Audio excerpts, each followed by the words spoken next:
Salut tout le monde, UFC Vegas, Hermanson, Vettori, 8 combats, 10 minutes.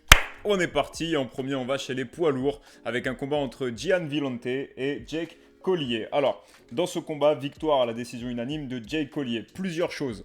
Premièrement, Jake Collier, plus complet, il utilisait plus les jambes, des fois il passait en gaucher pour envoyer la jambe gauche, alors que de son côté, Villante, comme à son habitude, il était très en anglaise. Autre problème pour Villante, il a cherché beaucoup le contre. Quand on cherche énormément le contre, soit on est très efficace et ça dissuade l'adversaire d'engager un petit peu quand il veut, soit on laisse l'adversaire engager quand il veut et à ce moment-là, on le laisse dicter le combat. Donc Villante, il s'est confronté à ces deux problèmes. Premièrement, il avait moins d'armes parce qu'il utilisait moins ses jambes. Et deuxièmement, vu qu'il cherchait le contre, il a laissé son adversaire dicter un petit peu le rythme du combat. Il perd à la décision unanime face à un adversaire plus actif, qui se déplace plus, qui utilise plus d'armes. Victoire logique pour Jake Collier au troisième round en décision. Deuxième combat de la soirée, Ilia Topuria, favori qui affrontait Damon Jackson. Ilia Topuria s'est montré très agressif. Une anglaise explosive, des combinaisons en crochet et en direct. Damon Jackson a essayé de lutter dans un premier temps en faisant reculer son adversaire, mais après quelques frappes, il n'a plus réussi à avancer sur Topuria. Il a subi le combat. Et comme vous le voyez sur les images, on finit par avoir un Ilia Topuria explosif et agressif qui frappe au corps, au visage, qui combine énormément des combinaisons très longues. Et il finit le combat avec une combinaison au foie, au visage, un cross par-dessus l'épaule qui met KO son adversaire du soir, Damon Jackson. Ilia Topuria vainqueur par KO au premier round. Troisième combat de la soirée, combat entre Luis Smolka et José Quiñonez. Dans ce combat, comme vous allez le voir, on avait un Smolka qui avait bien du mal à cadrer José Quiñonez, véritable pile électrique. Quiñonez, mouvement sans arrêt, sans arrêt. Il laisse jamais Smolka engager les échanges longs parce que si Smolka se rapproche de lui, Quiñonez, il attrape le double under. Les deux bras sous les aisselles de l'adversaire et de là il projette. Smolka revient dans son coin frustré de n'avoir pas pu infliger de dégâts debout, mais il a remarqué cette histoire de double under, il l'a remarqué et il va finir dans le deuxième round face à une situation qui se répète encore et encore et encore par contrer ce double under avec une projection de judo. Et alors là, regardez bien, très souvent, suite à une projection de ce genre, on va avoir un adversaire qui va prendre le dos. Le projeté va prendre le dos. Pourquoi? Parce que comme vous voyez, on est un petit peu de côté et on n'a pas de prise sous le bras de l'adversaire pour le bloquer. Ici, Smolka, il s'endort pas. Smolka projette son adversaire et prend directement la montée. À partir de là, ça tourne, il prend le dos, ground and pound et il finit par KO technique dans le deuxième round. Ici, il y a des notions importantes à comprendre. La stratégie, c'est la planification. C'est ce qu'on a prévu de faire dans le combat. La tactique, c'est la réponse à la stratégie de l'adversaire. C'est-à-dire, c'est la manière dont on va s'adapter pendant le combat. Ici, j'ai trouvé une intelligence tactique de la part de Smolka vraiment intéressante, où il a vu la situation se répéter et se répéter et se répéter. Il a vu qu'il se retrouvait en double under à plusieurs reprises dans le combat. Et quand l'occasion s'est présentée la troisième fois, projection, je prends le dos, ground and pound, combat terminé. Très intelligent, très intéressant de la part de Smolka, j'ai beaucoup apprécié ce combat. Quatrième combat de la soirée, on rentre dans la carte principale. Et là, on a Matt Wiman, que vous avez peut-être connu à l'Ultimate Fighter, qui combat contre Jordan Leavitt. Jordan Leavitt, qui se fait appeler le Monkey King, a asséné un chaos spectaculaire, monstrueux et brutal à Matt Wiman. Vous allez voir sur les images. Alors là, deux choses dont on va parler. Premièrement, le chaos en lui-même. Vous voyez Leavitt qui porte Wiman qui est accroché à lui plus exactement. Leavitt barre le visage avec son avant-bras. Il slam et c'est l'arrière de la tête de Matt Wiman qui vient frapper le sol en premier. Donc on entend un bruit sourd, on voit les yeux de Wiman qui se croisent directement, il est KO, il est complètement inconscient. Leavitt ne rajoute pas de frappe, il se lève et s'écarte. C'est un KO sec, net et brutal dans le premier round. Du côté de Wiman, regardez un petit peu comment il est arrivé ce KO. Tout du long, il s'est laissé transporter par Jordan Leavitt, il a laissé Leavitt le transporter, il lui a facilité la tâche en fait. Regardez Wiman fermer la garde sur Leavitt alors qu'ils sont debout. C'est déjà plus facile de le transporter. Regardez Wiman enlacer la nuque de Leavitt, donc une fois de plus venir soulager son poids. Pendant toute cette traversée de la cage que fait Leavitt en le transportant, Wiman pouvait décider de se mettre sur les pieds, de sortir de cette garde, de se mettre debout, d'attraper une jambe, d'essayer d'écrouler la base de Leavitt. Il ne l'a pas fait parce qu'il est à l'aise quand il a quelqu'un dans sa garde et qu'il voulait au moment où le combat allait arriver au sol, que Leavitt soit dans sa garde. Sauf que là, l'amener au sol a signifié la fin du combat. Et Wyman, je pense que s'il avait une machine à remonter le temps, il ferait pas la même chose. Il se serait relevé au moins une quinzaine de fois, il aurait lâché la garde une dizaine de fois, il serait pas resté dans cette position hyper handicapante qui lui a valu un gigantesque KO. De son côté, Leavitt, interview très troublante après le combat où il avait des paroles graves, où il disait ouais c'était un KO brutal, c'était oh là là qu'est-ce que c'est dur machin, mais avec un sourire énorme. C'est un personnage extrêmement troublant. J'attends d'en voir plus. Je vais regarder ses autres interviews, mais on avait l'impression qu'il savait pas quelle émotion donner à son visage. Il m'a rappelé un certain personnage d'animé, et c'était assez troublant de voir ça. 5e combat de la soirée, Roman Dolidze qui affrontait John Allan. Dans ce combat, on a eu une trame logique où on a Dolidze qui amène au sol, qui domine au sol et qui gagne le combat. Plusieurs choses à dire cependant. Alors, Dolidze intelligent, parce que dans le 2e round, il avait compris qu'il avait un avantage au sol, donc il amène son adversaire au sol, il le contrôle, et une fois qu'il a clairement remporté le round, peut-être à 20 secondes de la fin, il attaque une cheville. Pourquoi il attaque une cheville? Parce qu'il se dit, je vais peut-être avoir une victoire par soumission, mais quoi qu'il en soit, moi j'ai gagné mon round. Donc maintenant, il reste 20 secondes, c'est que du bonus.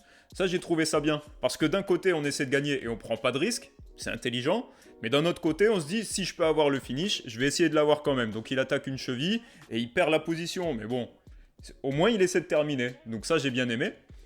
De son côté, deuxième chose, Allan, quand il rentre dans le 3e round, il sait qu'il a clairement perdu les 2 premiers. Il a été contrôlé dans les 2 premiers rounds. Il arrive dans le 3e, il sait qu'il lui faut un KO. Là, il y a plusieurs choses. Déjà, je trouve qu'il n'a pas assez le feu aux fesses. C'est-à-dire qu'il aurait dû, à mon sens, commencer à attaquer plus tôt. Parce que peut-être que c'était une gestion d'effort, peut-être que c'était par rapport à son cardio. Il a commencé à attaquer vraiment que quand il restait 2:30 dans le combat. Là, il se met à attaquer debout, à mettre du poids dans ses frappes, et il touche. Il a du succès. Et au lieu de s'entêter dans ce sens-là pour essayer d'avoir un KO ou un KO technique, pour gagner le combat, il l'amène au sol, où il a perdu les 2 premiers rounds. Et ça, c'est jouer un petit peu le jeu de Dolidze, qui au final, gagne par décision en n'ayant jamais vraiment été en danger. 6e combat de la soirée, le gaucher Gabriel Benitez qui affrontait Justin James. Et on va à nouveau parler de stratégie. Justin James, en arrivant dans ce combat, il sait pertinemment que Benitez est un kicker monstrueux. Parce qu'il y a eu des déclarations de Javier Mendez, il y a eu des combats précédents où on a vu que Benitez déclenche extrêmement fort de la jambe gauche. Lorsque vous voulez empêcher le kicker d'installer ses jambes, qu'est-ce que vous allez faire? Vous allez avancer dessus en anglaise. Comme ça, vous êtes assez près pour ne pas recevoir ses pieds et vous êtes en plus en train de le faire reculer. Il utilise ses jambes pour ses appuis et pour ses déplacements. Il ne peut pas déclencher.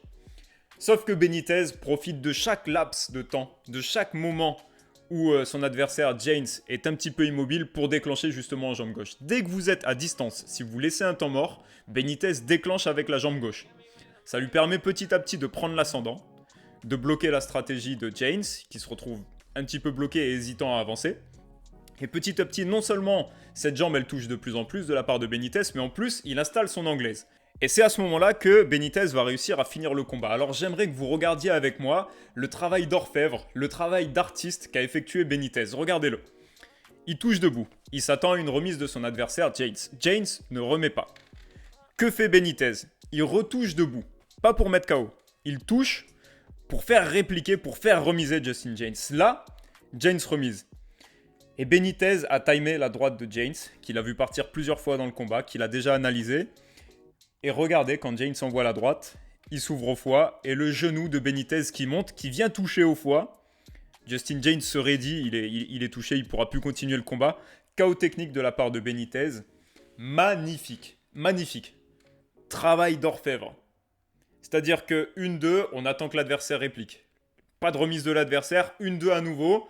La droite part. La droite, il l'a vu partir 2-3 fois dans le combat, il sait comment elle va arriver. Il a déjà chopé le timing. Genou au foie, combat terminé. C'est magnifique. C'est du grand art. J'ai adoré cette performance de Benitez. KO technique dans le premier round. OSP contre Jamal Hill. Une stratégie trop défensive de la part d'OSP. Regardez ce qu'il a fait dans ce combat. Il a envoyé beaucoup les kicks. Pourquoi? Pour empêcher Hill de trouver sa distance et de venir l'inquiéter au visage en anglaise. D'accord? Il le tient à distance en lui mettant des coups de pied. C'est tout simple. Deuxièmement, OSP, ce qu'il a fait, c'est qu'il a changé beaucoup de gardes pour empêcher Hill de trouver ses angles. Alors, une fois qu'on a empêché l'adversaire de trouver ses angles, et une fois qu'on l'a empêché de se rapprocher de trop, où est l'attaque? Là, on est sur une stratégie qui est très défensive. À quel moment on se fait respecter par son adversaire? À quel moment on le touche? Ça a été le problème d'OSP. Il ne s'est pas fait respecter par son adversaire parce qu'à aucun moment il a réussi à installer des frappes lourdes ou des amener au sol. À aucun moment il s'est senti menacé. Il, petit à petit, il a trouvé la réponse à ça. Premièrement, il a trouvé ses distances en frappant au corps. Vous voyez bien que si je place mes pieds, je peux reculer beaucoup ma tête. Mais mon abdomen, je peux pas le reculer beaucoup, parce que sinon je tombe en arrière. Donc Hill, ce qu'il a fait, c'est qu'il a attaqué OSP énormément au corps. Donc petit à petit, sa distance, il a fini par la trouver. Deuxièmement, dans le deuxième round, OSP a arrêté ces fameux changements de garde, de passer de gaucher en droitier, de droitier en gaucher. Du coup, les angles, Hill, il les avait aussi. Il était contre un droitier, lui, il est gaucher, il est habitué. Il a commencé à déchaîner l'anglaise. Troisièmement, une fois de plus, comme c'est une stratégie qui est très défensive, il s'est pas senti menacé, il s'est retrouvé en confiance et il a pu installer, lui, sa boxe. Donc au final, on a un OSP qui s'est retrouvé à défendre, à défendre, à défendre. Il a fini par être touché par un genou puissant au visage, qui là, je pense, sonnait. Et à partir de là, il a essuyé plusieurs frappes lourdes, une fois de plus, de la part de Hill, qui a fini par le mettre KO technique dans le deuxième round. Le changement de garde continue à s'opérer, les jeunes loups continuent à monter dans le classement et les vieux briscards continuent à descendre. Changement de génération qui est en cours dans le monde du MMA. Jamal Hill, vainqueur au deuxième round par KO technique. Dernier combat de la soirée, Marvin Vettori qui affrontait Jack Hermansson. Dans ce combat, il y a plusieurs choses qui sautent aux yeux.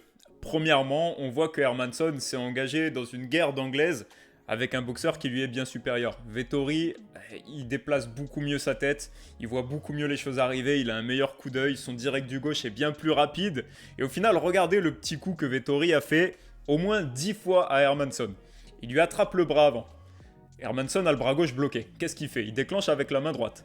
Sauf que la main droite, Vettori l'a timée depuis bien longtemps. Il a compris dès le premier round comment elle fonctionnait et la vitesse avec laquelle elle arrivait. Retrait du buste, remise, pim pam poum, 1, 2, 3 frappes, des fois 4. Vettori est absolument dominant en anglaise. Alors quand je dis que Hermansson s'engage dans une guerre en anglaise avec Vettori, Vettori l'a un petit peu forcé aussi. Parce que Vettori, on le voit efficace sur la défense d'amener au sol. Quand ça va au sol, on le voit en contrôle, jamais menacé. En tout cas, tout le deuxième round se passe avec Vettori en demi-garde au-dessus. Alors, c'est des positions qui sont neutres. Il frappe pas vraiment, mais en tout cas, il n'est pas menacé au sol. Donc on a Hermansson qui n'arrive pas vraiment à amener son adversaire au sol. On a Hermansson qui, au sol, n'arrive pas à l'inquiéter, son adversaire. Donc au final, ça se joue debout. Et debout, Hermansson, il a fini par se limiter au point. Il n'a pas déclenché avec les jambes. À la fin du combat, il se met instantanément à boiter. Alors peut-être qu'il y avait un souci, quelque chose qui l'a empêché de déclencher avec les jambes. Mais en tout cas, en se reposant sur une anglaise extrêmement solide et technique, on a un Vettori qui remporte ce combat sans jamais être inquiété. Et qui petit à petit va pouvoir monter dans les rankings et à placer l'Italie sur la carte du MMA. Et voilà, c'est réglé pour l'UFC Vegas. J'essaie de vous sortir rapidement une petite vidéo sur Khamzat Chimaev. Qu'en pensez? Moi, je saute toujours dans les hype trains. Quand il y a un mec qui est mis en avant, je suis toujours avec lui. Ça me l'a fait pour Johnny Walker, ça me l'a fait pour Sugashan O'Malley. Et là, Chimaev, pour moi, il est encore plus spécial que ces deux bonhommes-là. J'essaierai d'en parler dans une vidéo si ça vous intéresse. Je posterai ça dans la semaine prochaine, peut-être, je ne sais pas quand exactement. En attendant, je vous souhaite une bonne fin de semaine et je vous dis à bientôt. Merci à tous.